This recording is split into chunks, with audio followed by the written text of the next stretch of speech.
Imagine, right? If you're working for a corporate, that's fine. The corporate is really big, it's really established.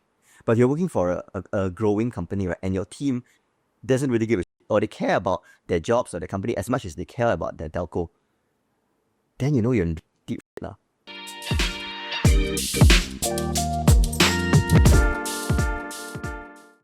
Hey everyone, before we begin this next episode of the Hello Mentor podcast, I just want to say if you're job searching or hiring, check out hiredly.com.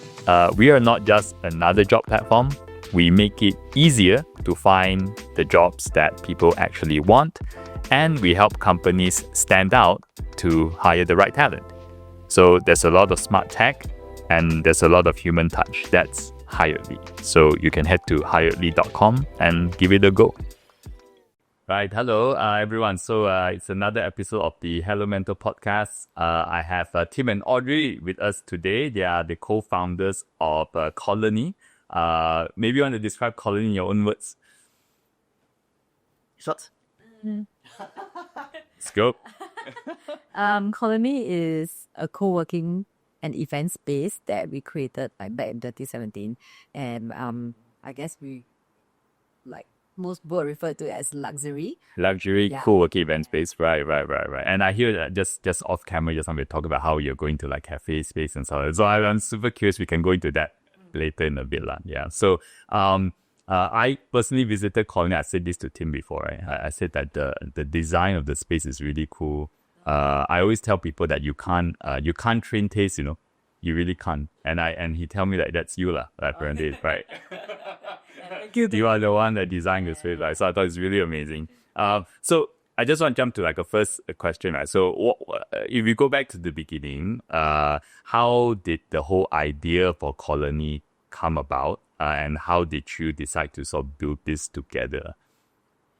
I always say I was tricked into going to co-working. I was misled. I was really misled. Okay. I thought it was a good business. So back then there was this.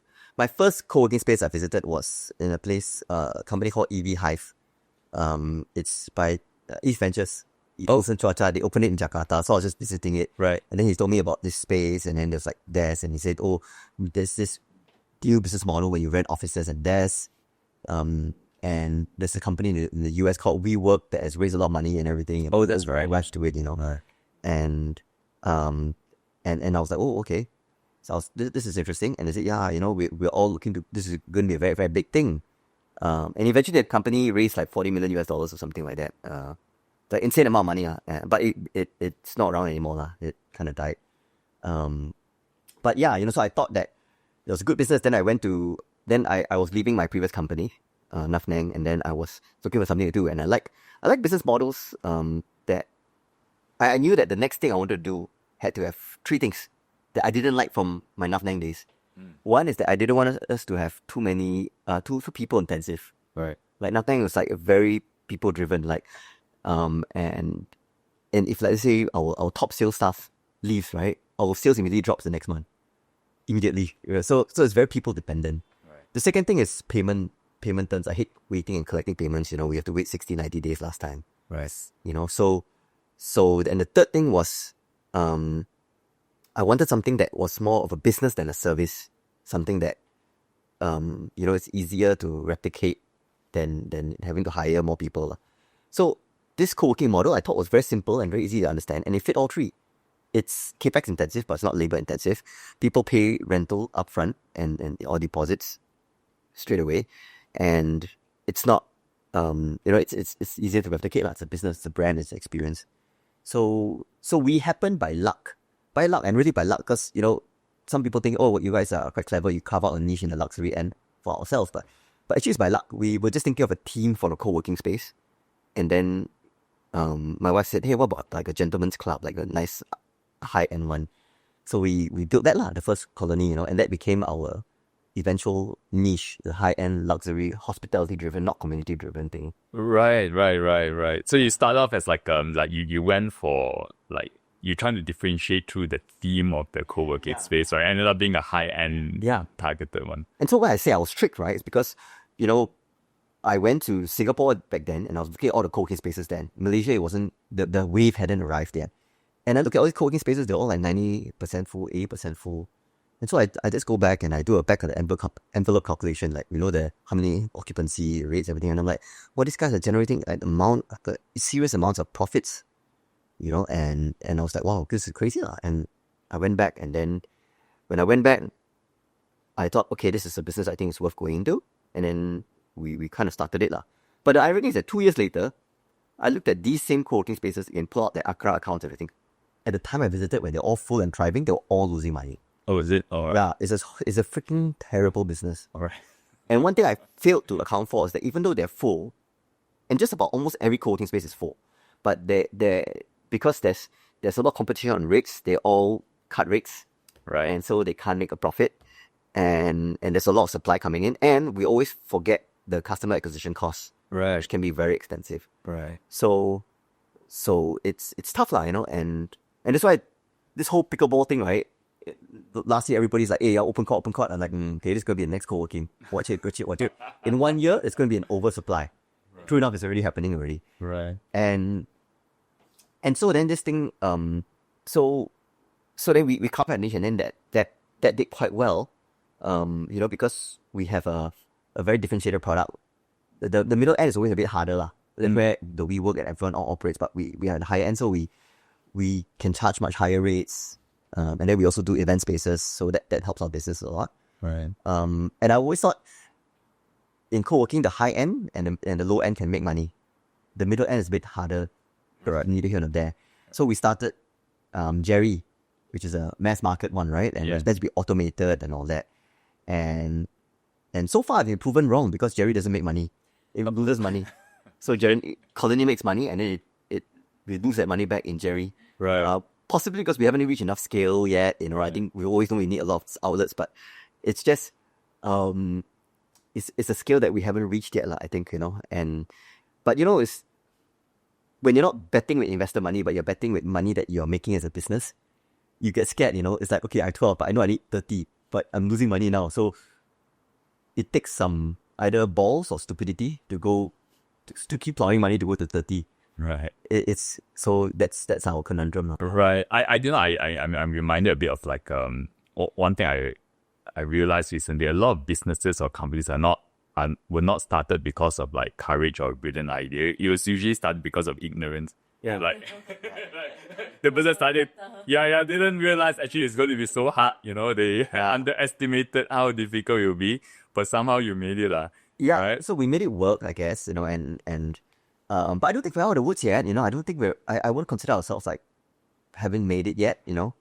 Every time is still a challenge. I mean, it's been a very good past few years for us, but every year, I have a paranoia that, okay, this year is the year that we're going to fall, or our revenue growth will stagnate, our profits will drop or whatever.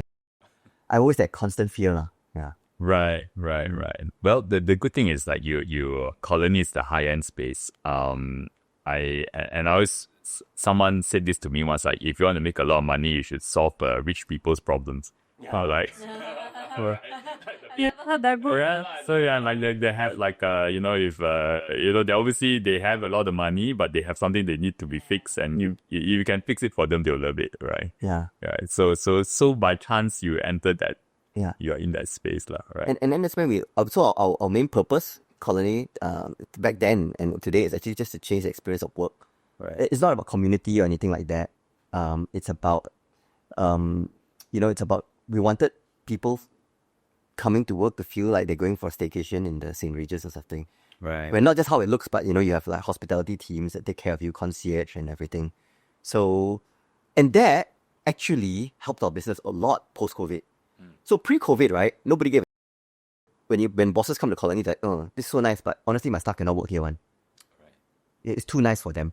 Right. And then COVID happened, and everyone got used to work from home. And then post-COVID, companies are trying to get people back to work, which is a very unpopular decision. So then they started taking all the Colony spaces, and then they're like, okay, look, this is the new office now. And then the staff were like, okay, I don't mind. Oh, right. Like to entice them to come back, but here you get to work here. Oh, right. Basically, all the colonies now are totally full. Right. We there's a wait list. It's very hard to get space now. That's so interesting. Yeah, because of this, and we've never been full. Pre-COVID, right? we only model for like 50% occupancy to break even. So 70% we are very happy with even. Right. We float around 70 to 75%. We've never been 90 to 100% one. Right. You know, so we just leave a space empty if you don't get a price we want. Right. So it's like the companies used to entice their employees to come back to it. Yeah. I have this nice space for you. Yeah, so it's about it's not about providing space, it's also about helping with staff retention, and all these other problems that companies have lah. Right. And so I was just again off camera just now. I was just saying to Audrey about how I find that the design in Colony was like really amazing, and that you can't really train taste and all that, and because Colony obviously you're targeting the high end segment, right? One key reason why it's possible is because of how the space is designed. So presumably you're not from this background. Like, what made you take this role on? What is They say, oh, you do it lah. You have better taste than me. Is that how it happened? Actually, I think it was kind of like that. So I don't have a design background at all. Like, I was in, like, when he was at Nuffnang, I was in agency or so. Right. So then at that time when he was starting, like, thinking of Colony, we were also renovating our house, our apartment lah. Right. Yeah. So I was managing the renovation. Then he asked me to, like, just come on board and then help him with, like, the renovation of Colony also, and help him with the design. Oh, So like I don't do the technical designs and all that. Yeah, but it's just that I have taste, like, I guess. right. Yeah, I can just tell, like, what is nice, what will work, what won't work. But then if you ask me to draw, like, obviously I can't. It's like entrepreneur trait, like save money. Hey, you're doing the renovation. Can you please do his or so? and just like that, you sort of like design the first. Yeah, so I go understand. Like, when I took it on, like, it wasn't whether, like, oh, we're going to do this together. It was just like, okay, I help you lah. Then how did that happen? So she was a stay-at-home mom for Right. No, I was based from. she was doing social influencer stuff lah, right? That's real work, to build and our. The stay-at-home mom also real. That's right. Also real work. That's like, she was taking care of our kids and everything. But then after a certain age, I think our kids started, like, going to school more and everything. So she had a gap in the time, and then she was feeling a bit of a lack of purpose. Right. I think, and I said, hey, why don't you just come and join me?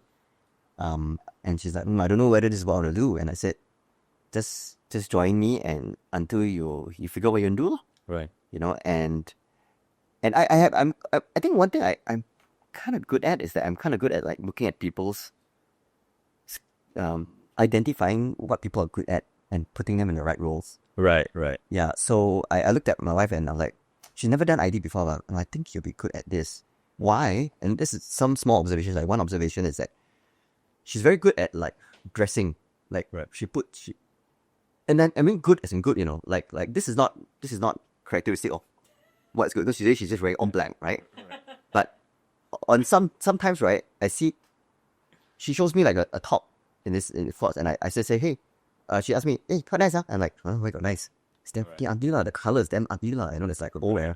But then when I see her combine it with something else, right, then suddenly it works. And Right. two ugly things work, And then, yeah, Okay. and then suddenly, like, and the color combination of those things, right? Right. So I can't figure out color combination. That's why I always have one neutral color and then one whatever else. Yes. I can't figure that out. But she can just really match the colors, and make it work. Things that look ugly on other people I think we just have a very somehow works. Yeah. So like, I mean, look at this crop. I mean, there's some big flower on it there, and somehow it just works with a bit of the jeans thing. I don't know. But I just had that hunch lah. And true enough, she became quite good at it. But if you look at Colony, right, why it's really good, right? It's not that it's high end or just, sorry, not that it's just designed to look exclusive, because if you did that, it would just look like a typical 5-star hotel. Right? And 5-star hotels are, like, nice, but they don't, like, wow. But what she does is that she matches elements that don't normally belong in a 5-star setting. And so when you go in, like, if you go to Colony Eco City where you had your event, right? Yeah. It's like there's pink color pillars, Right. that blend in with the colonial feel. Right. But if it was not pink, it was just white, right? It would just look like a majestic hotel. Right. Right. Huh? Yes. And it won't wow you, but just because you see the pink and the pastel color there with the colonial feel, it's like, wow. Yes. Actually, right, it's very subtle, the pink. Yeah. I didn't notice it until I saw post-event, I was looking at the photos. Like, it's like, oh, there's a very pink one. The tone, I don't know what's the word, Yeah. Right. And then, honestly, we had some of our investors there, they were like, when you show the 3D first, we're building at space, they're like, huh? It's very nice, but can it not be pink? Yeah, I remember they said that they were scared that like people won't want to use that space because it's Oh, is it? Oh, right. natural. I don't know. Oh, is it? Oh, okay. Yeah, and it's like, oh, it's too feminine and all that. Right. But I said, no, we gotta push it through. It's just that nice balance of not being too feminine, but also like it's interesting, like, I didn't notice the screen. In fact, I felt that the slight pink tone made it warmer. Like for some reason, the whole space, right? Yeah, rather than being like a very old, design, right? Yeah. And then, but how do you even? So Audrey, like, how do you even start though? Like, because you're not from this background. Like you walk into the room, like I mean, I suppose a trained interior design person would have some kind of process, but if you're not a trained interior designer, like walk in, how do you like? I think a chandelier should go here, or like how does that work? I don't know. Like I think I just like obviously I guess most designers also probably do it like that. Like you get inspiration from things around you. Right. Yeah. So then when when I first started, it was very much like our designs was like very much a play on like colony. Right. Because of our name. So I was like, okay, colony, then let's do a colonial style. Right. So it actually started from there. But then like I don't know, when I just look at like a design, like a 3D, like a rendering or something, right? Then I just always feel like one is that I want to make it not just look nice, but it has to be very comfortable and it has to feel like you're coming home. Right. Yeah, like you have to feel very at home. Like, right. There's some places that are maybe very fancy, right. but then like you don't really feel comfortable. Like, you don't feel like you want to lounge. Right. Like, right. Yeah. So like that was one of the elements that I felt was very important. So in all colonies, you really feel like you can. It's like coming home, like you can. Right. It's beautiful, but you can also relax there, and you can also be yourself there. Right. That's so interesting, right? Yeah.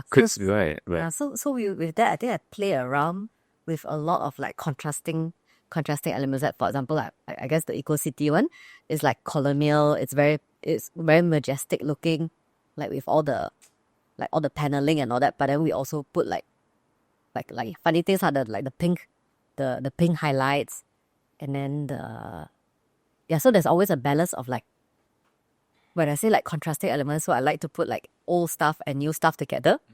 Yeah, instead of like everything look very modern and contemporary or everything very classic. Yeah. Right. It's really interesting to say coming home because when you think of the workspace, right, people typically think of like cubicles and desks and stuff, right? Yeah. But whereas you are thinking about home, Yeah. right? Yeah. And then like I worked in like offices before and they try to make it nice because it is about staff retention, but like they do try to like make your workspace look nicer. They put like theme tags and stuff. But these are not things that I want in my own house anyway. Right. Yeah. So when I designed, it was based on what I would want in my own home. Also, that was one of the things. Right. And one thing about workspaces is that if you notice offices everywhere, right? Even if they do spend, they'll spend on the common areas. Maybe nicer meeting rooms, nicer reception, maybe a pool table in there, which is a white elephant. Nobody uses it now, right? But they don't invest in Respond users. Oh yeah, Respond one of our clients. But they ask for a pool table. They don't invest in where you're spending most of your time, which is in the cubicle area. So it's very common, you see the common areas are nice. Then you walk in and it's like typical cubicle office with white fluorescent lights and all that.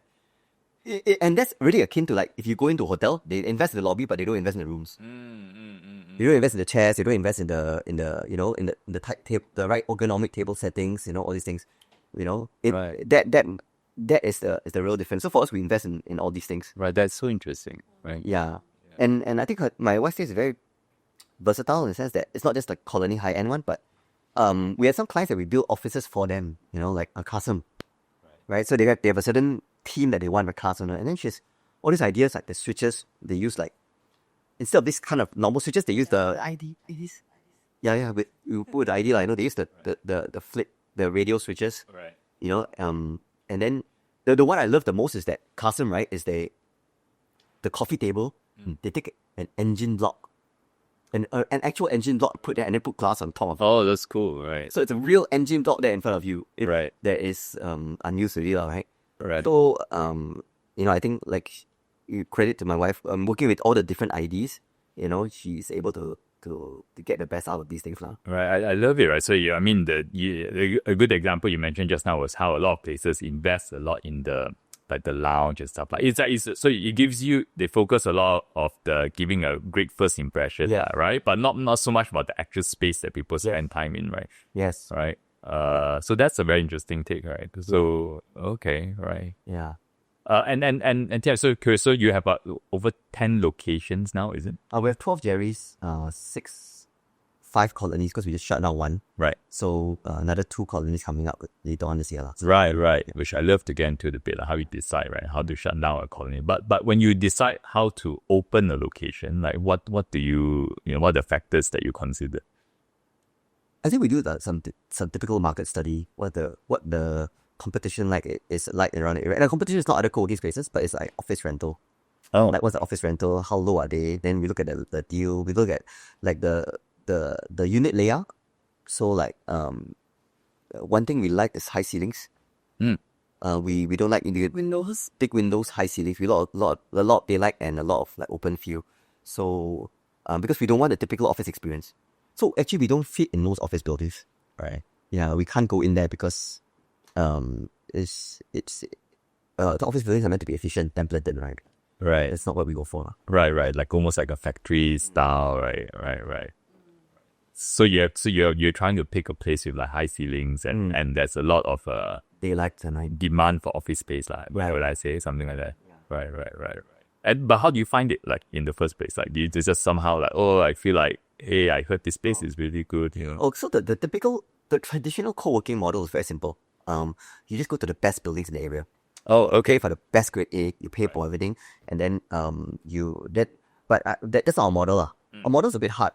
It's very different because when you do that, right, those landlords are normally, they price it very high, so your margins are low, and they would put capex to help your contribution, right? So and even they do put capex, they build it into the rental, if not today, later on down the lease, right? So the problem with that is that the payback period is very low.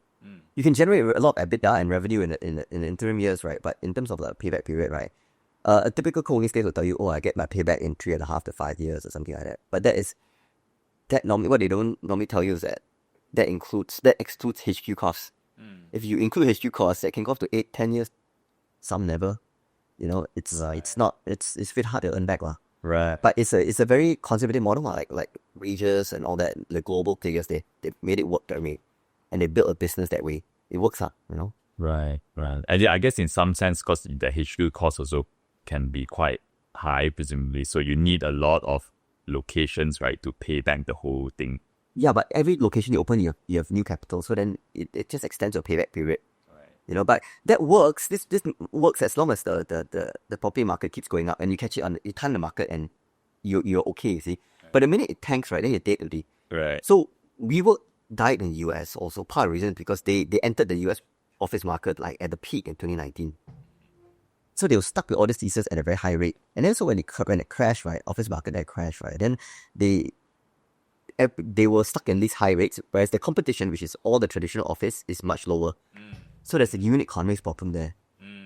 So it's very hard this model is very difficult. Right. Do you feel the property market in Malaysia is fairly stable? I feel like it's been like the same for 10 years, 20 years? Past few years have been very good. Right. So I think that especially in the grade 8 areas, Right. So if you have taken a bet in like 2-3 years, which some of competitors have, they open in like top end areas, right? And they take that bet that seemed overpriced at the time, the property market has rewarded them by going up further. Oh, that's but I guess the difficult thing about this is that you cannot time it. Realistically, you cannot just blitzscale it and just like, that's what WeWork did, right? They time the market rather than average in. Whereas the traditional players that have been around for 20 years, they just average in. They just open every year a bit. They don't try to open too many 1 year. Oh, right. Got it. It's like investing in stock market, right? Right. You want to buy S&P index fund so you don't chong everything in one shot. People average in. Right. And okay, and so I love to hear how you also transitioned from the previous business to Nuffnang, which is a very, very different company from a co-working space. what do you think? Where is it? Do you think similar?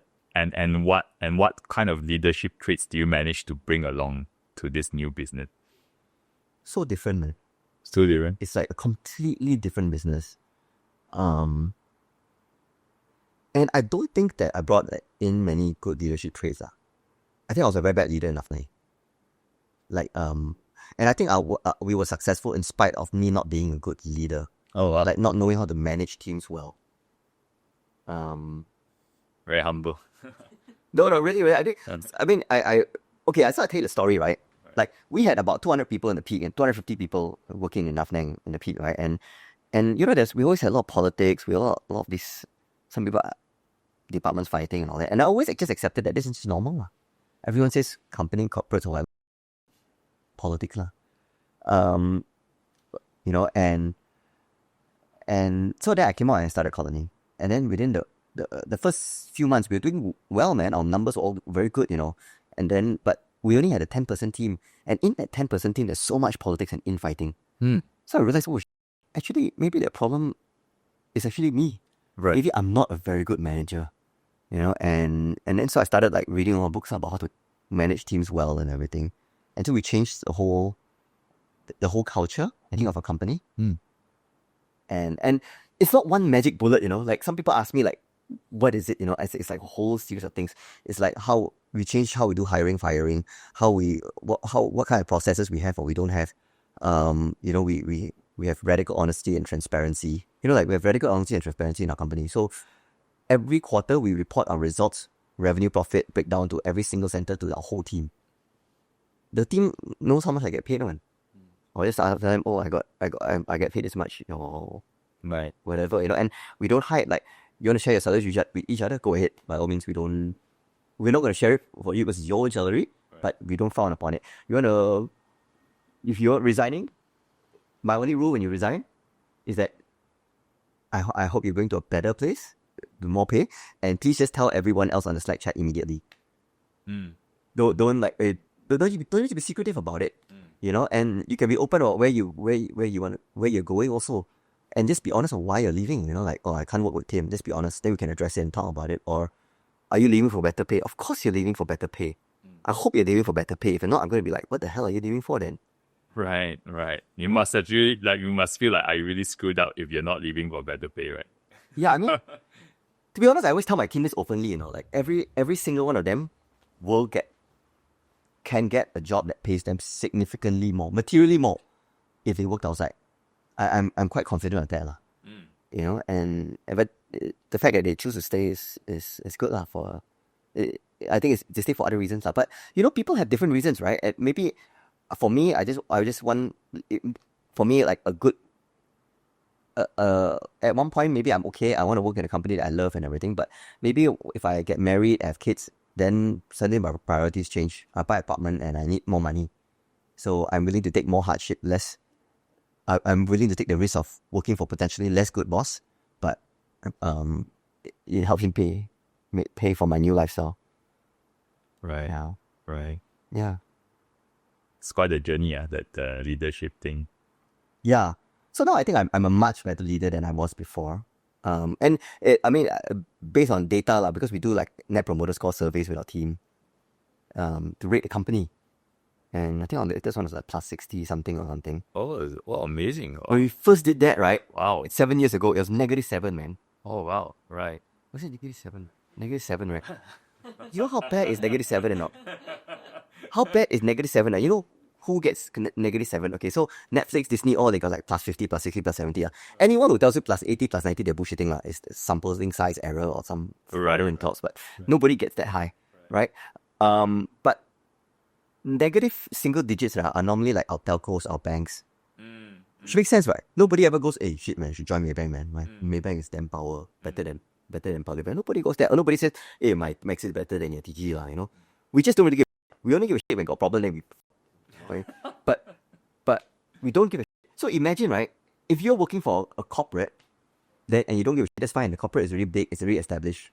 But you're working for a growing company, right, and your team doesn't really give a shit, or they care about their jobs or their company as much as they care about their telco, then you're in deep So I remember telling our investors back in, I said, yeah, I know, reporting to them, these are numbers look very good, but look at our NPS is -7. And look at the comments, people hate this thing job.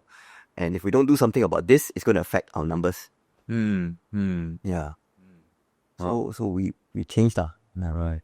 It's always people first, right? End of the day, every business. I always believe that. Right. Which is very abnormal for for our industry. Right. Our industry, right? Okay, we will be way more profitable if we run it like the way the market runs it. Right. Right? Because how does the market run? Correct. It's not a people intensive business, it's a CapEx intensive business. So the people don't matter that much compared to compared to, let's say, you are in a people business like advertising industry. So naturally all their money and resources goes to funding the CapEx and everything, and then the people get facility managers, community managers and everything. They don't get paid as much. And as a result of that, they squeeze out more profits. Right? Like if you see like facility management or something like that, they're generally cost efficient. You know what I mean? Like you don't have. I think you'd be hard pressed to find friends in facility management or property management that are earning like very, very big salaries. Because most of the money goes to other parts of the company, not this part, right? So for us, it's like a lot of money goes to staff. And some of our investors have looked at our thing before, our P&L. They're like, hey, shit, man, you're damn bloated. We have a small team, we have like 35 people in Colony, we do over 20 over million in revenue. And last year, and that's up like 38% from the year before, and this year we're up again. It's amazing. Yeah, but and they're looking at it and they're like, hey, one of our investors, they say, hey, for 35 people, you're paying this much salaries, it's just insane. And I said, yeah, I know. But we're growing. We haven't reached that plateau yet. I'm investing in the team right now. And, if we stop growing and our profits start coming down because of this, then let's revisit this. And I know, I'll be realistic about it. But right now, let me take this back on my team. Right. And so far, it's working, we haven't plateaued yet, Right. This year, we're still up another almost 20%, so, and we've been up every year since COVID, right, like record year since COVID. So I think investing in the team really did work, Amazing. No, but it's the non-obvious thing, because you think of a co-working space, you think the asset is the space, as in like, because typically I find that the companies that spend a lot on the people are, let's say, like tech companies or creative companies, because the product is a direct relationship with the talent, Whereas not to say, talent is not important in co-working space, but essentially it's the space, right? Yeah. So, it's quite an interesting, like a different kind of take that you have with talent. So as a result, we are in that sense, time will tell whether we're right or wrong, Well, you're still growing, so that's good. But our competitors are growing also, Right. And I think, if they can still grow with leaner teams in terms of like not headcount, but in terms, I mean, they all had larger headcounts, but let's say in leaner in terms of like per headcount cost, then they get they get better margins, Right. But it's just not the kind of company that we want to build, We want to build a company that really takes care of the team. Right, yeah. And Audrey, just over to you a bit. So when you're in Nuffnang, did you manage people? Or I wasn't at Nuffnang. You were working with Nuffnang. Oh, right. So like client, I had to entertain her. Oh, right. I bring her out for drinks. Buy her presents. Oh, right. So is it like your first time managing people in Colony? I had people under me, but not like I wasn't like a manager, but I had people under me because I was in like digital media, and then that time, this was like 2010, 2012. Right. Like it was, digital media was still very, very young then. Right. So like things were like quite chaotic but there were a few people under me, and I really had trouble Like, also because I felt I felt inexperienced myself as like a manager. Like I really didn't know what to do. So I don't know how to even just like set boundaries, set deadlines. So I will end up like taking on a lot of work that like my team was supposed to do, that kind of thing. Right, like too nice. Yeah. Like I didn't know how to do it. Right. So now in Colony, it was also like a new learning experience lah. Right. So actually at Colony, the longest time I didn't have anyone under me as well. So I just worked in silo myself. I work with like our designers or contractors, but in Colony itself, I actually didn't have a team until last year. I hired like a project coordinator under me. Right. So it was like a learning curve lah. Right. To how to lead, like manage this person. And, Yeah. Right. But I think I learned a lot from Tim. Right.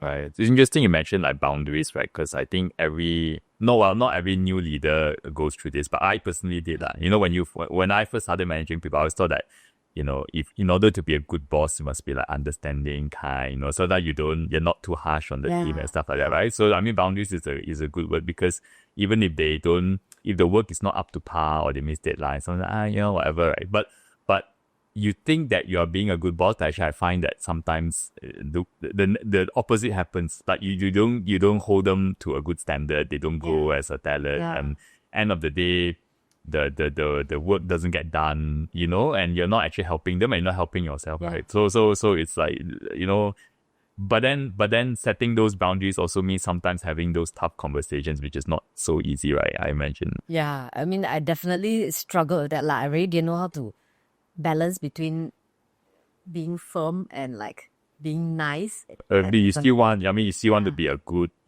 person, a good leader to them, right? Yeah, so that was tough, but like right now, I'm very happy with my coordinator lah. Right. Like it took a lot of time also. It took a lot of like a lot of mistakes that I also made in like you know, working having somebody on board now and then like working with her. Sure. But I think it was very good lah. Like, and it's really, really worth spending the time to really train and understand people, I feel.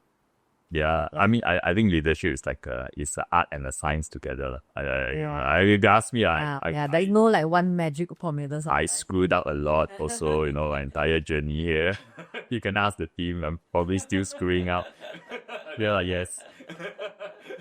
So, but you know, we learn that. And what I find very interesting is there's no one magic way, because everyone's personality is so different. Like your base personality is so different. Like Audrey, you're this person, and Tim is this person, and there I'm this person. Also, so sometimes just following the book, step 1 to 10 doesn't work out exactly. Like you still have to adapt it to who you are, right? So that's why that's the art part, right?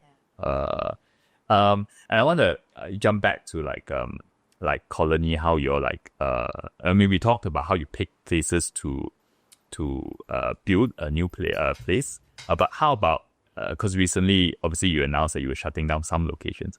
How do you make that decision? It's a big decision, presumably. Oh, and for me, it's just purely science, no art at all. Right. Company, after 3 years, the lease ends, and we're still not making profits out there, and there's no clear idea on how to turn it around. Right. And even if it's break even, or even small loss, the loss is small. I don't cling on to it. I'm very good at just start writing it off. Right. I have no ego in that. I just like cut out and then just shut. Right. Because you know, my Nuffnang days, right, has taught me this. You know, like we used to have some markets that used to make a lot of money, and then we keep funding the losses in some overseas markets. And at some point, one thing happens is that the loss in the overseas market get too big, or sometimes the home market's profits drop, and then you're forced to cut. So I always feel like, don't ever cut when you're being forced to cut, but really cut when it's right time to cut. Right. You know? So whenever we cut, we just free off, you know. And we cut capex, we just write off, and then we get to recognize a loss of X amount, right, which reduces our tax or other profit making parts. So why not? Right. You know, it's like take a tax loss, you know. Right. And because we're always, because you know, we don't raise any more money, we don't have any debt. Right. We're always just reinvesting all the cash flow we generate. So we have to make sure that we are tax efficient by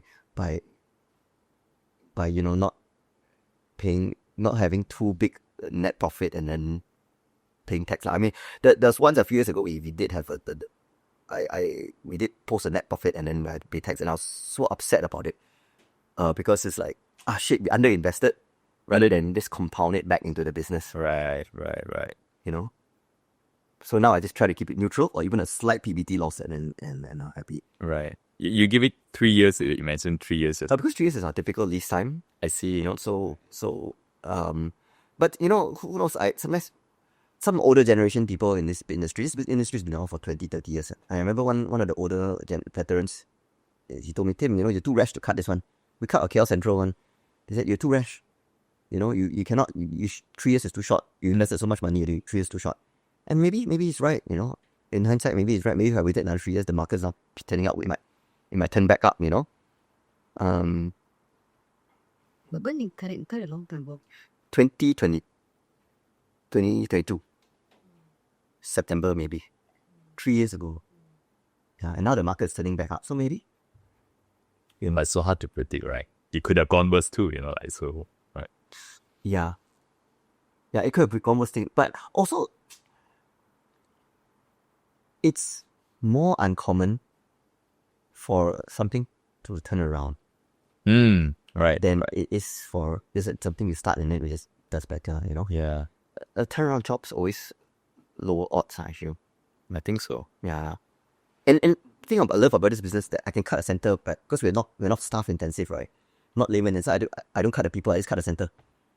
If it's people called Nuffnang days when I had to cut the shit, man. Right. I tell you, I had to cut a Hong Kong office in Nuffnang days, and the manager was like begging me, please give me more time, 2 more months or something. And I know there's no way, there's no hope already, right? Right. But shit, man, the human toll it takes, you know, Right. to cut, you know. It's just, I hate that. That's why I would rather pay our people more and hire less. Right. As much as I can, because I hate to cut. I rather, like, you know, we push ourselves a bit more and I pay everyone a bit more than have to cut staff, because retrenching is just horrible. Oh yeah, I understand. Yeah, I agree. It's tough. You're right. Yeah. And Audrey, like when obviously you help design all these spaces, right? Like, so do you have any emotional attachment? Yeah, you do. Okay. Like, what are you doing, right? Do feel very sad because Jerry aside for Colony especially, we, like, you know, it's a different design team for every center, so there's a lot of like thought and a lot of like heart put into it, in like, you know, coming out with something special, something unique for each place. So when it gets cut, recently cut our Star Boulevard Colony. Oh, I've been there. Yeah. So it was the one in Yap Kwan Sing. Yeah, I've been there. Yeah. So I was very sad about it. Right. Right. Going to the construction site looking up. Was that one of your first ones? I feel like it's quite early. That was in 2019. That was not our first one. It's not your first one. Oh, okay. At that time was our flagship. Right. It's pretty hidden one. I remember when I went in, or at least the room that I went used was like a hidden room or something. Oh, you can do that one. Yeah. I think you know which one. Like, we had the small area there. The secret room, right? So there's a little bar. It's like, also that one. Oh, I see. Right. So that whole location, now we I think last year, right, or 2 years ago, we cut some of it. Maybe about, we had like 5 candidates there, so we cut 2 units. Then we like focus on events only there. Like we cut the offices there, and then after that, like this year we'll also cut the rest of them. Right. So as much as you protest, presumably it's still going to be your call, I mean, it has to make sense, you know. Like I can't just leave it there just because I'm sentimental. Yeah. It's never my call, actually. It's always been the whole team. We're always like, like the relevant people on the team is like, hey, you know, so you know, and always getting feedback from everyone. Right. I don't make that many decisions in Colony. My team does at least weigh in with all. Oh, is that right? Yeah. Oh, wow. That's really cool. All right. So sorry. So you, like, it's quite democratic, is it? Like, this decision, is that the right word? I don't think it's democratic.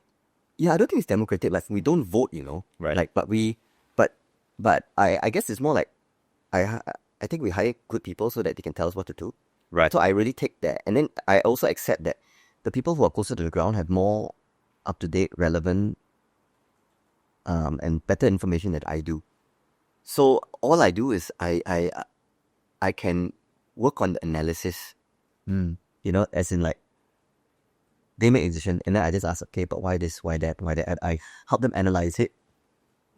But ultimately, if they decided, I almost never, I don't think I've ever overridden a decision. Right. If anything, I've always just, made them think twice, and then like, okay, maybe not, you know? Right.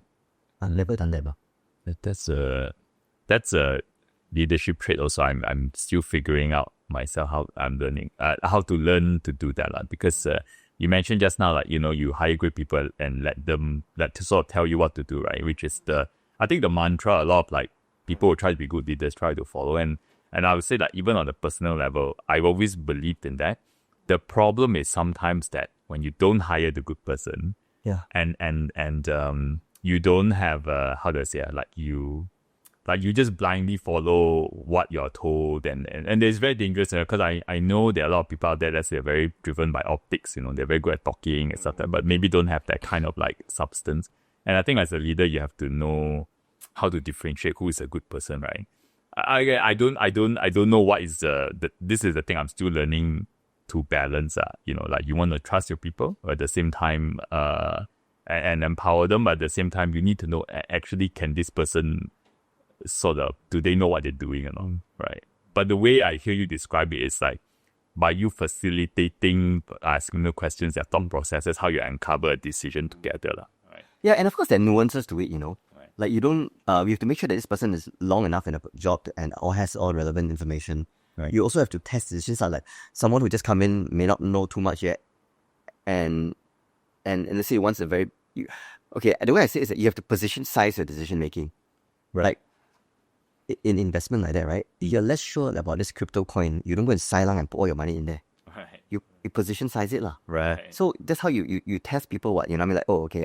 You have to let everyone all across the board make decisions so that they feel empowered and ownership in the jobs. But you know that not everyone can get it right.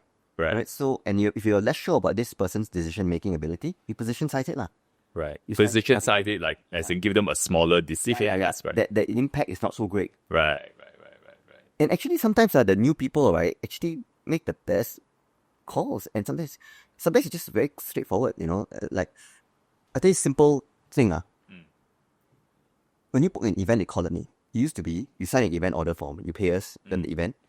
After that, you don't get your money back. We need to make sure that the money is going back to you, ma.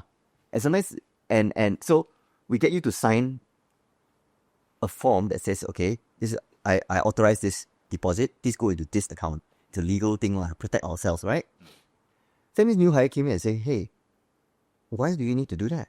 Why don't you just, in your initial booking form, put at the bottom there, a signing of where the deposit is going to go, so you cut down the paperwork by half. And the deposit gets refunded to the client much quicker. So I still like, yeah, how come all of us have so many years never think of this? Right. And this person is joining for 1 month only. Right. Sometimes they see things that we don't see. Right. Because you're in it for so long, right? So they come in with fresh eyes. Yeah. Right. You know? Yeah. And also that goes in about, you know, the culture of like giving feedback and everything, which is harder to promote lah. You really need to, you know, it's about, it's an overall culture lah. Right. And speaking of decision making, how did the decision to start Jerry come about? And then related to this, because obviously Jerry and Colony are two different concepts, also two different brands, right? So it's last time we also had two different brands here, and I found it, this again personal, I found it quite challenging to promote two things with very two different kind of products essentially. Like how do you juggle that? I always felt like there's a market in like the suburbs and the lower demand areas where there's a market lah for it, and where you don't compete in the heavily CBD area markets where everyone else is going into. So when we go to like Jerry locations, it's like see suburban markets, no other competitor goes there one. You know, if they do, they're very small competitors, you know, mom and pop shops, you see. But everyone's centered around the CBD area because that's where the money is. So for me, it was like it's a bet on moneyballing the thing lah. Right. It hasn't worked out yet lah. So I can't tell you that this is a right call. Right. Yeah. But it is growing. It is looking very promising. You know, 2 years ago, I always wanted to cut I was thinking, should we just cut the I told our investors, and then they said, give it 6 more months. And since then, I think we've more than doubled our sales there. So it's growing, but I measure it not just by sales, but by losses. Right. And we're still losing money there, so it's not there yet. Yeah. At group level. Don't talk about like individual outlets. Individual outlets, you can make money, but once you include HQ costs, marketing, everything, it doesn't. I see. Right. How long has Jerry been around? 3 years. Oh, 3 years. Right. 2021. 3.5 years already. Right. Right. And Audrey, do you play a part in Jerry? I mean, the designs are pretty straightforward. You still, right? I still sort of manage all our the creation of all our locations. Right. You must pull out a very different hat, right, when you're looking at Jerry, because it's built to be space efficient. Yeah. Right.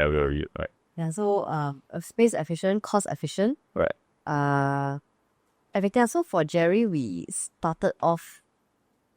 Like we were also experimenting because we didn't when we first started, we didn't know it's a completely new product to us also.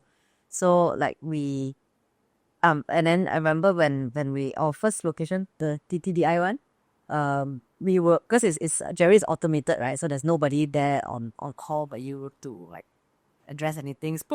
Or even worried about like people stealing our furniture. So we like bolted down all our furniture.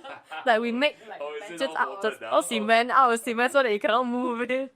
Yeah, like we were worried about all these kind of things lah. So we've come a long way since then. But yeah, it's there are a lot of things to learn lah. Right. It is true. Like there's no reception that you go in with an app or something like that, right? The concept. Yeah, so you just access it by yourself. Right. There's only like a kakak cleaner there. Right.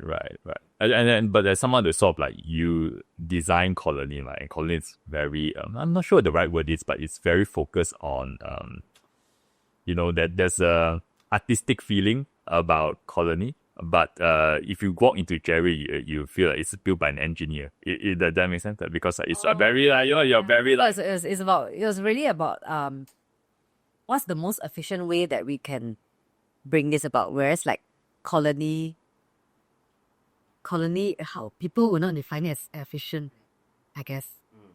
It's a very it's very inefficient. But Jerry, it was really the other way, like how to bring. So it's all about like what can we cut, and not take away from the basic experience of like basically what you need is still a good working space and like internet.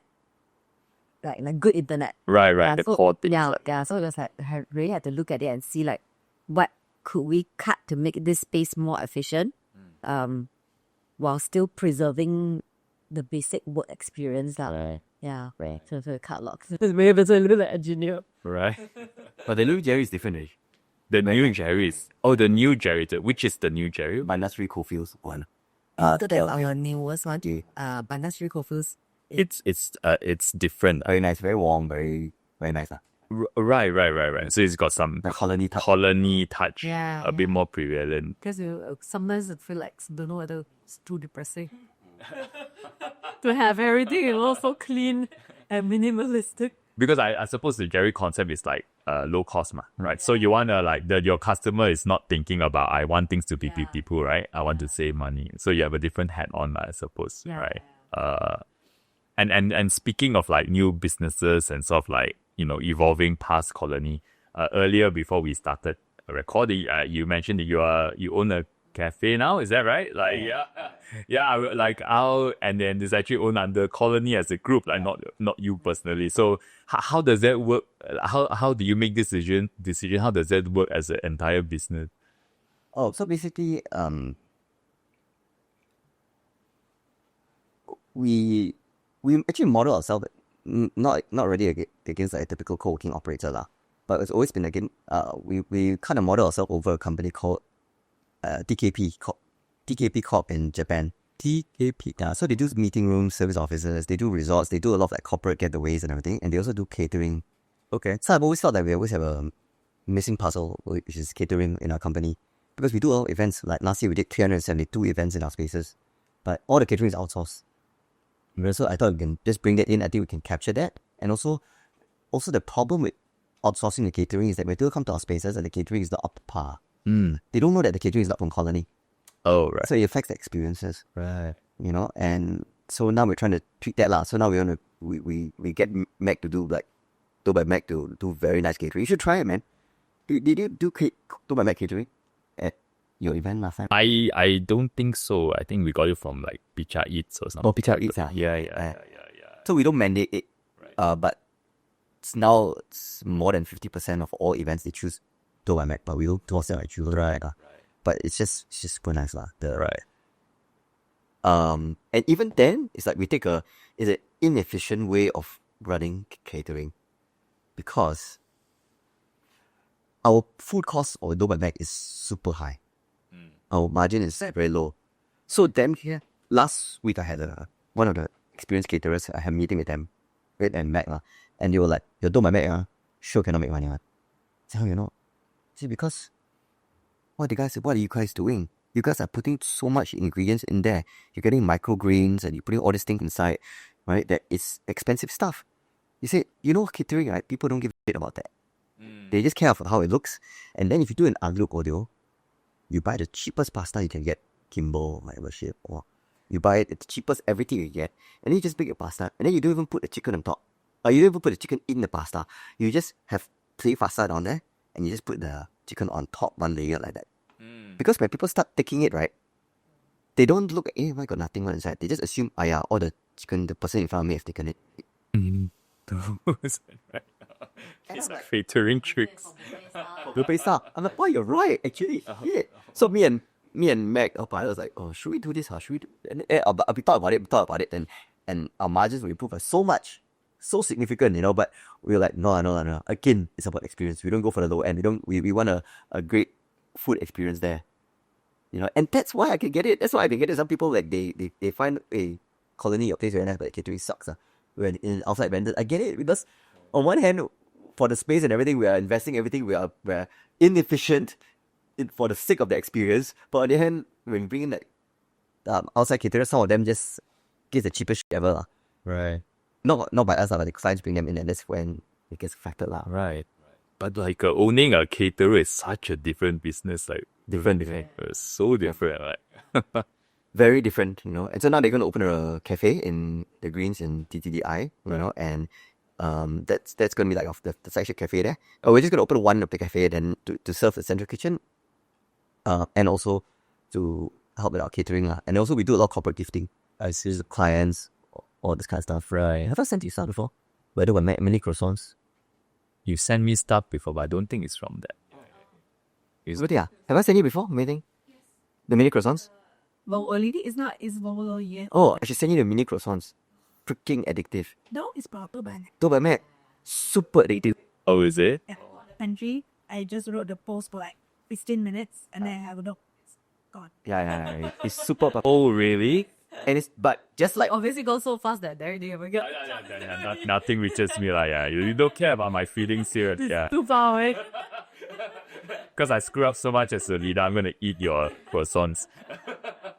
But just like everything colony, those mini croissants they sell very well and they're expensive. And the real why they're expensive is because they're all handmade. Because we thought getting a machine to do it, but when you do the machine, right, it just doesn't work. The texture is completely different. This one is really like a real croissant. Because it's really made layer by layer, like a real croissant. You should go and tour the central kitchen one day. It's I don't know whether I can go in hygiene and stuff. But Do by Mac is there's a place. So again, I'm way not the target market here. Apparently, people in the 20s know what this is. I had no idea. So we had when you bought Do by Mac, they have a cafe. They have a cafe. All right. And the cafe does pretty decent in a revenue. Small space, right? But it does a very significant amount of revenue. But because they have a central kitchen and everything, right? The cafe, it's just like, doesn't make a lot of money. I see. So I was like, for me, it's like, just cut it. Right. For me, it's like, I don't care about revenue. Right. It's all about like free cash that's going to the business, right? The cash generation, right? So I said, just cut it. Go into another place that you think that will outpace that revenue, bigger space. Do better revenue and better profit margins. So this space here is like 3 times bigger than 4 times bigger than our original cafe. Right. That's going to be opening. Right. Amazing. So it's sort of like I'm kind of using my own words here, but in some sense you're trying to own the the whole value chain a little bit. Like you're very focused on the customer experience. Like I can use the outside caterer, but I cannot control the quality of the outside caterer. So if I have my own caterer, I can control it. So my customer is happier, have a better experience with it, stuff like that. Yeah. I'd always want to do that. Like many years ago, 5 years ago, we already had plans to do that, but we just didn't because like F&B is just so difficult. Man, And then- you know, we have no experience. Right. Yeah. It is typical. I hear people in F&B like it's tough. Yeah. It's tough, right? Most people lose money. I was just talking to Mac also, we're opening this one. I say, Mac's very excited because, she's quite confident in the cafe. I said, hey, don't be overconfident. The odd big us 90% of cafes or whatever fail. So, don't forget the catering business. That's our bread and butter now. It's quite amazing. We closed down the cafe, so revenue should have like completely went to zero during that time. But because of the catering, right, it's all recovered or more. Oh, I see. And for the corporate gifting and all that, Mac is also very good with corporate gifts. Like, if you send that stuff to your clients and all that. We don't. We should. Yeah. If your client listening to this, we will one day. Oh, yeah. We do it. When Nuffnang is my client, right, I'm always sending stuff every other day. So I just Agencies always get inspired from media owners. Yeah. So like this like relationship stuff thing. All right. and then sometimes it's like an excuse to see them. And every time I see them, got more business. Oh, right. It's an excuse to see them, right? Like, see, I come to see you also now. I think, maybe got more business. Maybe I say, hey, I got new business coming out. I'm meeting on a pitch for a new office or not. And imagine it's an excuse to see you if I got some goodies to bring you, the salespeople. You're really good at this. Yeah. Something I need to work on, person. Yeah. Because in Nuffnang, honestly, like in advertising, right, it's like it's a people business, right? Very relationship. It's really relationship. You don't even have to be the best. Right. If the client likes you, they just go with you. Right. So these things matter. Right. I hear, when you hear a lot of people say they want to start their own business, one very common thing I hear is like they want to start a cafe. Oh, yeah. Because it's such I don't know what's the right word, it's such a romantic idea, owning a cafe and so. Romantic is the word. Right? But the reality is so difficult, right, to get a cafe. It's just... You're going to find out soon, I suppose, right? No, we had one cafe, right? We owned the cafe, right, for 3-4 months, Right. And honestly, when my friends went on the weekend, it's packed, there's a queue, and then my friends were like, wow, Tim, you're making a lot of money. I said, bro, you haven't seen Wednesday or Tuesday, on the weekdays. And then sometimes when it rains, right, the cafe crowd's completely gone. And if you think it's fun owning a cafe, right, go in with a cafe and see your empty tables, and then you realize, oh, this is not fun. And your team just standing there, just no one to serve. Oh, man, it's no fun. Right. I think it was a freaking horrible business. I wouldn't want to... okay, to be fair, I invested in a cafe that did super well. Right. It's called Nota in Kota Kemuning as a Tiah Lam. Okay. So I have a small share there, and Right. A lady named Shiman and her husband Alexa, and they do very, very well. Right. Yeah, so Yeah, like restaurant already. well, now they come like restaurant. Oh, is that right? Yeah, so it works out, but it's just a lot of hard work. So you have some insight as to the F&B side, even though you never owned one, but you invested before.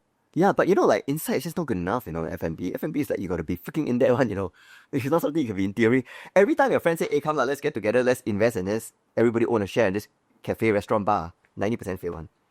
Because it's all about the one person running the whole thing. Right. Right. It is just F&B is just... Yeah, probably nice to go. So, Yeah. Where's the... So you say you're opening a new place in PTBI, is it? When is that? When does it open? The cafe. 3 months, I think. 3 months, It right? looks very nice. It's going to be the 3D all those. 3 months. So now we are recording this, is it June? So like, what's that? September, October time. Yeah. We'll give discount. I need to discount for all highly staff. So. Oh, is that right? Oh, I hold you to this, Okay, this on record now. Yeah. It'll be very nice. I said. I'd love to kind of move on to ask you about how you work together as a couple. Which something I've always been very curious about, like this dynamic, like husband and wife working in the same company. Maybe I'll start with this question. So what's one unexpected strength your partner brings to the business that only you discovered after working together? So obviously, Tim, you mentioned that you have the intuition, Audrey is good in design and stuff, but what's something unexpected? Both ways. I think for me is that not really unexpected, but like how he grew as a leader. Yeah. Cause like we never worked together until and we never worked at the same company until now. But I think it's that not to say that I have a lot of experience in a lot of other companies, but I really feel that he's like the best leader that I know. Like the best leader of a company that I know. Yeah. Yeah. Wow. Yeah. Because like, That's quite something. yeah, like our company really has hardly any politics. That really actually don't really have no politics, and everything runs very smoothly. And like recently it was his birthday, and so like everybody was like wishing him on Slack, right? It was his birthday last week. Like, then it's just that like you can say that I don't think they were sucking up, but they were like really like they were like, happy birthday to the best boss I know. Like, they were saying things like that. So I think it's really testament to his leadership lah, and his compassion, his leadership, but also being able to create this company and like set up this culture for us that really, really works. Yeah. Yeah, so that's the best for me. Wow, it's like such a nice. Yeah, like I don't know how to like, I know how to be that lah. Now in power to be that. it's like giving your wedding vows and there's like, how, team now, what's yours, huh?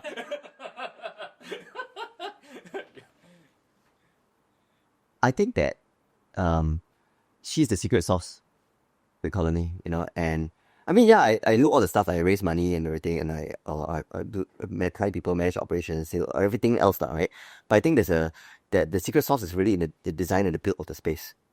If you don't build the space nicely and everything, and I've seen competitors not competitors. I've seen like overseas players. They try to build this like luxury high end, and they cost more, and they just don't look that special lah. They just look like a nice hotel lah. Right. So I do think that she has played a very big part, even though she was reluctant to join the business at first. She said, okay, I'll just help you part time only and like that. But I think because I recognize she's in secret sauce, that's why I kind of like want to like make her like a co-founder. And I can openly tell everyone like, I all the shares are in my name, but honestly half of those shares actually mentally is I'm gonna give to her. You know what I mean? Like, if it's not for this expensive stamp duty that we have to pay or something like that, I'm prepared to give it to her right now. But on record, honestly, like I view my shareholding in Holiday is half me and half her. Right. Yeah, because she's that secret sauce. Yeah. Yeah. And how do you, if you're working together, how do you keep work and life separate? Or do you think you don't need to keep it separate, you just blend it together? I think we blend it. I like it as blended. Right. Like, we don't spend much time at night together when, like, Right. we don't, and she has her own circle of friends, I have my own circle of friends very well, but we spend all our days together. So like this, like, if we're not working together, right, we said this interview, we can do it together here. If we're not working together, we don't have that opportunity to, and I've done a lot of these interviews, podcasts, and everything on my own, and, it's just more fun with my wife, lah. Right. So yeah, I do think that, I really do enjoy it, lah. Of course, there's some teething problems when we first started, but I think now we learn to work very well together, lah. Right. That's an interesting take, right? Because like, so afterward, obviously you have your own social lives, right? But it's because you work together, so that's where you actually spend the time, right? Yeah, it's like the reverse, right? Right? Yeah. For lunch together. Right. Oh, they're good. Yeah, and you think of the quality of the time. Like last time, what we used to do at nights is just we just watch Netflix or something, or watch TV together, and that's it. It's like now but the quality of the time, the bond that we build over working on daily work issues, challenges, creating things, problem solving, it's just far more than Netflix, or going movies or going date nights. We don't date. You don't date night. I can't remember the last time I did night. Could be 5-6 years ago. Every time is date lunch, maybe work lunch. That's all. Yeah. So I enjoy this life and this balance that we have, Puff. And she's also stronger. She's also like a stronger person than me. He just trying to add on thoughts. It's like still trying to be and when it's all. This just I was like, this today I was like, I think our competitor is doing better than us. I'm like, shit lah, what's the competitor doing better than us? how are they doing better than us? We suck. And then I'm very hard on myself, right? Or I suck, if you will, how I I need to do a better job of this, Right. Um, and she was like, she said, no, how do you say that? Why do you say something? And I go, what are we doing? What are we doing here that is wrong? How do we know? How do we know for sure our competitors really doing better than us? Or, like, she's a stronger person. I'm very hard on myself, Right. Yeah. And I think she helps me balance that thing. Oh, that's really cool. Yeah. I'm very not alpha male. I'm very beta male. My dog recognizes that. Right. Yes. Can be. A lot of people can see that. They don't know it. They just have a good. They can detect. Is it? I'm the opposite of an Andrew Tate. But do you have disagreements ever? Like, presumably you have, right? Like, how do you manage it? How do we manage? Or maybe like, how do you manage it without it, like, taking a step? How do you manage it without it sort of creeping into like your actual, like, your personal relationship? I think with the way we disagree at work is also the way we disagree, like, personal relationship wise. Right. So like we are very different. Like we're very different people. So he's very like type A, very kanchong, very fast paced lah. The way he works, whereas I'm like, it's still a lot of time what I did. Like not next week only. I'm that kind of person. So I'm the kind of person who is more messy, more disorganized, timely lah, I guess. And like I work best under pressure when there's like a timeline coming up, that kind of thing. Whereas at here everything must be done yesterday. Right. So I think in our early days we had a lot of conflict over this law, and I'm not good with details. So like I tend to be very big picture, so I can't remember like a lot of details like offhand and all that. So when he asked me, then I'll get annoyed because he's like, I'll feel like he's grilling me. So this was the early days. Then I will get very defensive, and then it was like a vicious cycle. So we were very different people. So I think just over the years we got used to each other, and we kind of like know what to expect from each other. So he's also a lot more patient with me. Like I always jokingly say, like in the end, like, how we sort it is that like we just don't touch each other's work. Like he does his things, I do his thing. But I think more than that is that like we just really got to understanding each other more, like how both of us work. Like I know that he's very kanchong, so like I try to kind of like level up to like so I can communicate with him better. And I know that he also tries to be more patient with me lah. It was like just finding a balance. I'm not sure if it's like type A, type B, but presumably, Tim, you're more like the organized to-do list style, and you're more the creative personality. Because I notice when I work with creative people, they tend to be like this. They're very in the moment. They're not very deadline driven. Like, I need space, Like, I'm like that lah. Right. I'm like that. But I think he's more anxious than me. Like I'm very chill. So he's always worried, and then I get that's also what makes him a good leader, because he's always like thinking about what comes next. Right. Like looking for the future, and like sometimes we feel a bit paranoid lah, like looking for flaws or for cracks like that. Whereas I'm like young. Right. Are you onto like those Myers-Briggs stuff, and you are? You ask like, you're not really, you're not a big believer in it. Because I do the test a few times a day, every time different results. So I The test I get the seriously? Oh really? You're probably like I don't know. I'm just throwing something in the wall here, like ESFP or something. ENFP. Right. You are like a INTJ, something like that. But I guess my guess. Oh, what? Yeah. I'm not very familiar with that. Oh, INTJ is like a introverted but very organized introvert. It's actually not organized, but he's more like, you're not that organized as well. Because it's more criticizing you. Oh, it's so yes. Then the ship is turning around. You see that you're more anxious lah. So he's always looking for what can be better, but he's not organized as him. I'm the to-do list, because like I do to-do list because I know that I'm very, very forgetful. Right. So it's like All right. So you are the. I really do try to Right. I use the to-do list to keep myself on track, because if not, I will really not be very off track. Right. Yeah. Yeah, but the core of my character is Ian and Pilar. Yeah. Yeah. Very in the moment kind. Yeah. Right. So you're more like Yeah, don't think about future. Very sleep the plan. yeah, planner, the planner, you know. Maybe not to say organized disorder, but more structured, more like, you know, like, so interesting. Yeah. What's yours? Me, I default, I think it's INTP.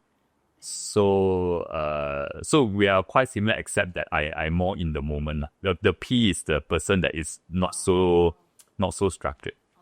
So if I like, it's like a intenter personality that, like, I work very well alone or in a small group, working on something but I have nothing on my calendar. You know, that kind of work style. Yeah. Latest day. Yeah. Whereas I know a lot of people that like in my team, right? That's why we're a team. So a lot of people in my team are super structured. Like they have like, if you know, there are a lot of things that I cannot get done when I pass it to them. It all gets done very fast. Tick. You know, like they're very organized, you know. But you left it to me, right? It won't get done because I always do the thing I feel like doing now. No, it's something like you can say it's procrastinating, but it's just not important to me, you know.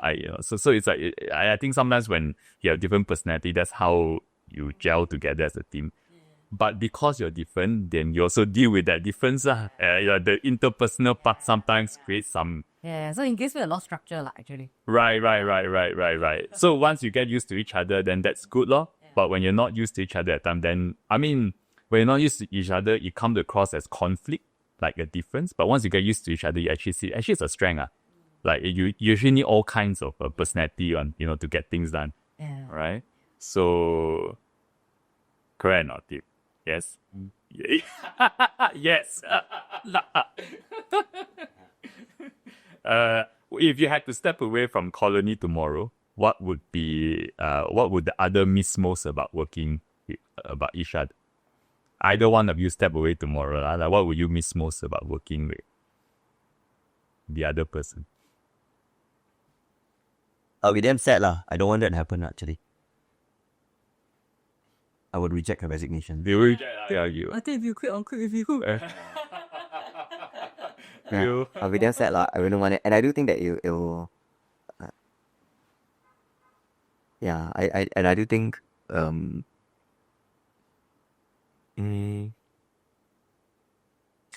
think her skill set is not easily replaceable.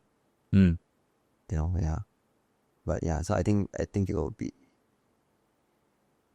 I mean, you know, I always believe that in every team you can always find somebody to can do a job. If not the same, like just different, or better in a different way. But no, I wouldn't want that lah. I think that I personally get a lot of joy, and I think there's a lot of trust. I think in her lah, and I have in her managing these things. And you will resign together lah. That's the answer. Because you don't want to run this, right? It's fully amazing. No more lunch dates anymore. And she always did say that she doesn't want to, if I'm not around, she doesn't want to be CEO. She will just let the team manage it, and she just do her part, you know. Right. She doesn't want to run all this other stuff, you know. She always said that, you know. Yeah, really. I don't think it's my strength.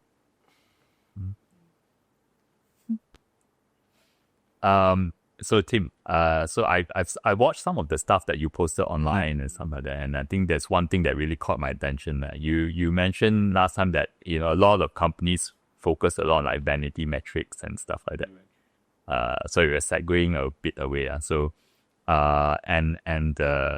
you believe that companies should be very profit focused, right? What other common, I guess, mindsets do you think a lot of entrepreneurs should change? That you think it's like it's wrong and they should change? Actually, I don't even. You know, vanity metrics are like occupancy, co-working. Doesn't matter what occupancy is. occupancy doesn't matter if you don't pair it with rates that you're charging, right? It's like hotel occupancy doesn't matter if the daily rates are low, right? Revenue also, so less is a vanity metrics. It's a guide, but it's a vanity metric. Profit can be a vanity metric also. Oh, okay. Right. Yeah. In what sense can it be a vanity metric? Because they can be inflated or deflated. Mm. Aggressive or less aggressive accounting policies. Like, okay, do you know what I could do? Like, you know what some people used to do last time during the whole fundraising days? Colony, let's say we get a capex from landlord. I recognize some of that as income. So it's straight into my profit bottom line. Oh, right. Should I be? So from accounting point of view, it's okay to do that, right? They can do that. Right. They'll do that, they structure different things, Right. EBITDA is also a vanity metric. Right. Unless, but I use it in our business. Because EBITDA in our business is very closely tied, because we don't have receivables or payable problems. I mean, we collect money up front and then we just pay in almost immediately. So EBITDA really very closely matches our cash flow, cash generation from operations. Right. Actually, that's to you, that's the most important thing. That is the most important thing. Right. Cash from operations, and eventually when we get to sense, free cash flow. Right. Nothing else matters. Right. EBITDA, profit, and everything, right? Cash from operations and return on invested capital. Like what's your payback period, Like your payback period. If I put in something and on average, my payback period is 10 years, right? That's freaking terrible because it's a 5% return every year. Might as well just put into like it's a bond or something like that, So it's about payback periods. So these are the two things that you cannot run away from. It's about, and that's why when you value a company, when you value any asset, even when you buy a property, it's always based on every asset's value is the present value of the future cash flows. Right. You buy a cafe, you say, okay, I got to value it at, say, 5 times cash flow, 6 times, 7 times, because I think that after 7, 8 years, it will just go uptrend and die. You buy a property, you can pay so much more and expect only a 4-5% yield, because you know that the property will continue to give you cash flows for another 50 years or 40 years or something like that. Right? That's why you can afford to take less. Right. You can afford to value the asset more. Right. So in the business, in anything it's like that lah. Any asset that we have, it's just based on this, and we cannot lose our focus lah. The world did lose our focus. When Colony raised money in 2019, honestly, we also during the WeWork hype, we benefited from this like really, really aggressive valuations on co-working spaces. And I think really only now we've really caught up with our valuation, right? That we did 5-6 years ago. If you look at it on a DCF, right, or cash basis, then right. So yeah, I think those are the key metrics that matter. Right. Free cash flow at the end of the day, right? Yeah. Right. Free cash flow, cash from operations, free cash flow. Okay, free cash flow is if you're a mature business. If you're not mature yet, then you can't have free cash flow. You keep plowing everything back still to invest like us, right? So net cash from operations up. Right. It cuts out all the bullshit lah. Essentially, that's what matters, cash, Yes. Right? It's like when you work for a company, you don't care whether you classify this as allowance, as salary, as whatever, you get the cash, that's all that matters. That's what cash is to a company. Right. How do you balance between trying to scale the business and this, like the sustainability, trying to do it financially in a financially sustainable? As long as we are investing what we have, and as long as you're watching this cash flow, you're always okay one, Like, in life, right, as long as we are spending less than what we earn, we're always okay, right? You only get into trouble when you start borrowing. So that's why our business will be super conservative. We don't borrow. Right. Which is not a good thing, by the way. Oh, it's not? Some investors say, hey, why you say don't leverage? Right. Being not capital efficient. Right. So, but we don't, because some of the things we're investing is high risk, like Jerry's high risk. Right. If I'm investing like a Colony, is a low risk thing, Jerry's is high risk, you see. Right. So you don't want to borrow, it's like you don't want to borrow money to go buy crypto, right? It's also... Right. Yeah. And co-working space is a tough business. That I always say, if you ever want to make $1 million, right, all you need to do is you start with 2 million and then you open a co-working space. And then you have $1 million left, that's all, after a year. That's it. Freaking tough business. Yes. It is, right? Of course, people ask me like, what business is easy? I don't know, but co-working shit, man. It's a very well-served market. the players in the market. Of course, we're one of the top ones, but everyone is very savvy and executing very, very well. And so it's very difficult. It is quite a fascinating industry to me. I mean, number one, like you say, you have a few competitors that popped up in the same space, and you're also competing with the older, what do you call those businesses? Managed offices kind of this service, right? They don't call it some co-working space, but essentially you're serving the same market, right? Yeah. Yeah. And the market has grown, right? But it's all been taken up by the new guys, like me, or all other new players. The older guys are either stagnant or declining, in Malaysia. That's how fiercely competitive this is. It's just only F&B is more competitive, I think. Which you just entered in here. But my priorities wrong, shit. You're a sucker away, right? You love a great challenge. And you mentioned earlier, when we first started, that people is a very important part for Colony. So what kind of and people is all about culture, So for both of you working together, what kind of culture are you hoping to build in the company? Yeah, you should be working. No, I think you should too. Yeah, I think he was very good at very instrumental in building our culture. The culture, right? My dream is, I'm not optimizing for in life, it's what we optimize for. Right? So let's say simple thing is that in life, in our personal lives, do we optimize for money or do we optimize for relationships? If you're not optimized for money, right, then just be as fucking kiam siap as possible. Just don't treat your friends. Don't just be very ungenerous, And you'll make more money, You end up with more money, but you will have less quality relationships, right? But if you're not optimized for relationships, you got to be generous, right? And generous with not just money, your time, and all that as well, right? So it's similar to this business. I'm not really optimizing for maximum profit. I'm optimizing for and not maximum profit in the short term. I'm optimizing for a right balance among stakeholders that will ensure sustainability and growth in the longer term. So my dream is that this company truly shares its wealth that it generates with the team, and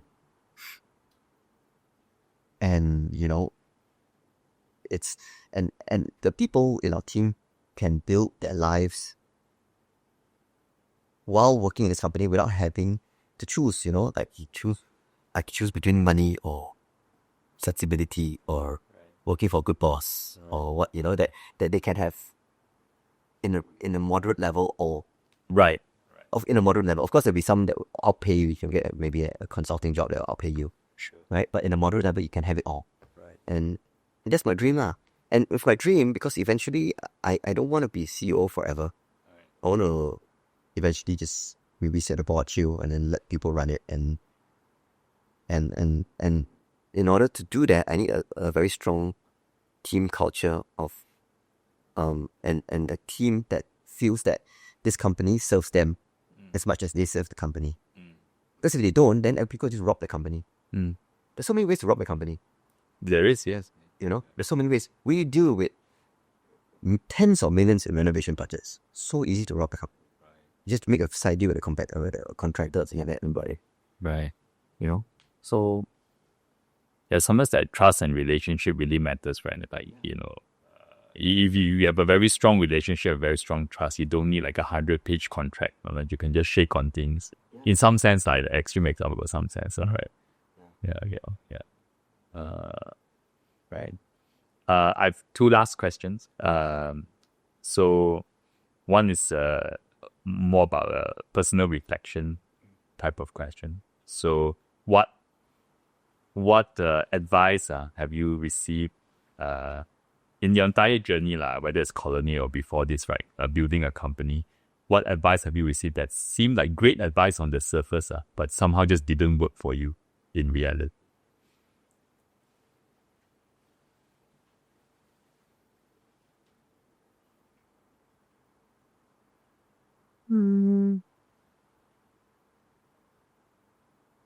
maybe not advice, but like the idea that we need to hustle. Like, like if you, and I feel like that was something that I went through as well. So I felt that like, he says that he's very hard on himself. I'm also very hard on myself. I'm not hard. We're not hard on, we're very soft on each other, but I'm also very hard on myself. So, so in my role, handling the design and build of our spaces, right? The fun part is like being the creative part, like, coming out with the nice design and like the concept and everything. But then after that is you have to get very detail oriented, because you're managing the contractors, you're managing the cost, the budget, the timeline, everything. So that's not my strength. Yeah. So then but because it's my job, I felt that like I have to.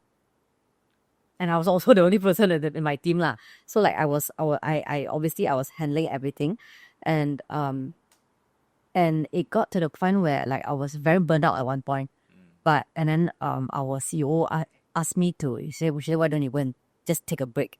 And like I remember at that point, like what was in my head was that but if I take a break, then I'm useless. Yeah. So I feel like. And I feel like that's an extreme take on like today's hustle culture. You have to have a side hustle. You have to like always be doing something. You have to be very productive. You have to be productive to be worthy. To prove your worth, like at your company or like in your life or whatever. So I feel like it was this idea that it wasn't like an advice, but it was something that I feel like a lot of us grew up with. Right. Yeah. This idea that being productive and trying to do everything. This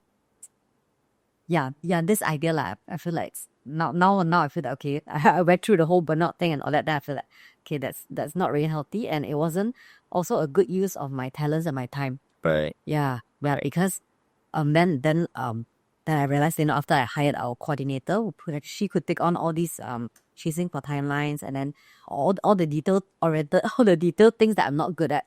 Then when she was fully on board, and she was like handling everything, then I realized that actually now I have time to kind of level up and think of like what else we can do, what else I can work on at Colony, how else we can improve our spaces, for example, things that like I didn't have the capacity to do before that, because like my brain was just taken out with things that I'm not naturally good at. Right.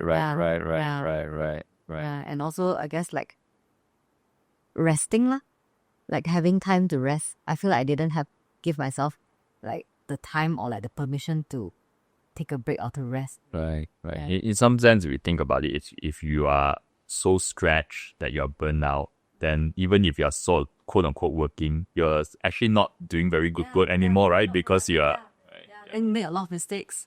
Right. So it's better to make sure there's some rest. I'm not sure the right word is, but don't go like 24/7 and stuff like that. Yeah, like basically like I know for sure that I won't be producing my best work lah. Right. If I'm not yeah. And then Tim, what's yours? What's the advice then? That you felt that on the surface seems good but didn't work for you? I wasn't a specific advice, but I think that okay, specific to not something that someone has told me before, but in life you always want to meet people who have a lot of ideas, a lot of thoughts, a lot of opinions, and these people sometimes tend to be very, very eloquent in articulating their points and arguments. And I think there is really truth in that the empty vessels really do make the most noise. That people who tend to talk a lot, articulate things very well, very opinionated, tend to give very bad advice. Because it's normally correlated with a lack of self-awareness. Right? That's why they can speak with such confidence. Right? Yeah. Yeah, I mean, you need some kind of reality distortion view to kind of believe that we know this. So you always almost knows a spine and leg. Like you ask, what do you think of this? And the immediate opinion, what do you think of this? The feeling comes out, The real smart person, right? Like, people ask me, hey, I'm thinking of doing co-living. What do you think? I said, I don't know. I don't know anything about co-living. just because we say I'm co-working doesn't mean clothing and clothing are different, are the same thing. I'm going to open a food court business. What do you take? I don't know also. Because it's just a completely different industry. The wise people just know that the context of it matters. Not any advice or any opinions is only as valuable as the person who gives it. Not just because someone's older, somebody is more successful than me, somebody who has done parenting before, doesn't make them better parents, better entrepreneurs, better what in your particular context, you see. And the most dangerous is that there are always people out there who are very convincing and speak, whether they could speak in public settings or whether they speak on stage or whatever, they can always speak. And it can sound very intelligent, but actually sometimes when we take that advice, we just die because it's not the right advice. And it's just like in government, right? They say the people who should be running the country are not the ones who are standing up to run the country, right? Yeah, that's what the old saying, like, right? Most of the time, right? So it's like that, So I think it's, if you want like the real wisdom, or real advice, I find is getting it from people who talk less, not talk more. Right. People are good at asking questions now. Maybe know the limitations of their knowledge, right? And those people are generally, if you see in social setting, they're always asking more questions. They're not talking. They're not dominating the conversation. Right. No, I agree. And I always find that I'm always very careful when someone is very articulate. In fact, when I interview people, right, if someone's giving me like amazingly perfect answers and stuff like that, actually my radar is even more switched on, Yeah, even more switched on. I tend to go even deeper because I always find that I have this little quadrant thing I have on my desk. Like if you have someone who's very competent and they can communicate very well, that's perfect, great. You need both, right? But people always think that, and then the worst one must be not competent and cannot communicate well. Then I tell them, no, actually the worst one is not the incompetent person cannot communicate well, because that one you catch very fast. The most dangerous one is the one that's incompetent but communicates very well. Very dangerous, right? And you're going to send people down the wrong path all the time. Yeah, I love that. So last question. What's next for Colony, right? Apart from that cafe, I know you mentioned that cafe, you can talk about it a little bit more. And do you have some kind of shared dream, both of you together, that you're in the next 5 to 10 years? My dream, actually, my purpose is that, my $40 said I'm going to get cancer in my 40s. Oh my God. Die. And I'm already 41 already. Oh my. So cancer coming soon now, right? But the IP survive. And then it says that from 40 to 60, I'll make the most money in my life. But after 60, I would probably die right after I make money. So I think my goal is that, my dream is actually to build a company that generates good cash flows and dividends for stakeholders and takes care of the team, right? Well, not a company built in my image, right? Sadly, a lot of the people in my team, the management team, are all also introverts. So sometimes when we do all these media interviews, always like, you want to do it now? What do you do? You go stage out, they're all like, no, fuck no. I don't have anyone who's, sadly all introverts, right? And my wife, extrovert, but doesn't like all these publics. So but I always try to build a company that is not of me, and just provide for my family and for the team and all the other shareholders. That's my dream. No, I love that. They say a lot of great companies. The main problem with founder-driven businesses is, you need a certain type of personality to start a business and make it succeed. But great businesses outlive the founder. Yeah. Right. And you see all those, the big enterprise companies today, the founder obviously is not even around anymore, but the businesses are still very successful. Yeah, that's my dream, that it will stay. That's why, sometimes we get offers, right? And sometimes the offers I can tell, they just want us for our cash generation, to put it in, do some corporate finance thing, then flip it, and that's it, and it's not something I want to do, Like, you can choose the profits in this company easily. Very freaking easily. First of all, you cut the generate cost my game. But you cut the tea service and normalize that to market rates. Right. You juice out a lot of profits from this. And then you can sell it. After that, you work flip it and you make money. Right. But after that, company will die. Right. It's not what I want, you know. Well, Audrey, how about you? Do you have a dream yourself? No? We live in the moment, remember? Let's make Tim's dream a reality, right? That's a good quality to have. I worry too much about the future. My son inherited that. You know, my son's like, I got future me problem. Yeah, he always says that. He's got any problem, that there's a future me problem. This one's unhappy now, right? That's a great way to wrap up this episode. Thank you so much, Tim and Audrey, for joining us. A very good 2-hour plus conversation. Amazing, and also for being so candid, you know, Yes. for your in sharing. Thank you. All right, thank you. Thank you. You.